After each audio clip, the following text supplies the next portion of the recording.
ఆలస్యమైంది, సమీకరణాలు కుదరలేదని అంటున్నారు. ఎందుకు కుదురుతారో సమీకరణం? మనసుంటే మార్గం ఉంటుంది.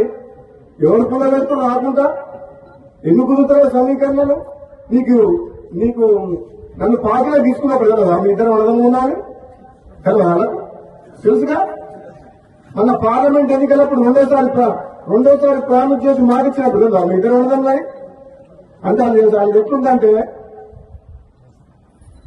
ఒడ్డు దాటినాక ఓడమల్ల కొడుదానంగా బోడమల్ల అన్నట్టుంది.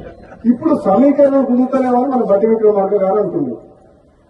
ఏం కుదురుతలేవు?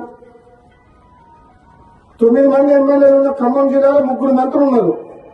ఎంతమంది ఉన్నారు? 11 మంది ఎమ్మెల్యేలు ఉన్నా నల్గొండకు 3 ఉన్నారు తప్ప మహబూబ్నగర్కు ముఖ్యమంత్రి ఇచ్చినాం కదా మనం. రేవంత్ రెడ్డికి ముఖ్యమంత్రి ఇచ్చినప్పుడు ఇద్దరన్న మీద తప్పేంది? ఇదే నమ్మడం లేవన్నా తక్కువ ఇద్దరికిద్దరే గట్టలనే ఇద్దరం. నేనేమంటున్నా, పదవి ఎవరికి ఎప్పుడు ఇవ్వాలని కాంగ్రెస్ పార్టీ అధిష్టానం నిర్ణయం తీసుకుంటుంది. ఆలస్యమైనా సరే నేను ఓపిక పడుతున్నా. పదవుల కోసం పాకులాడే వ్యక్తిని కాను.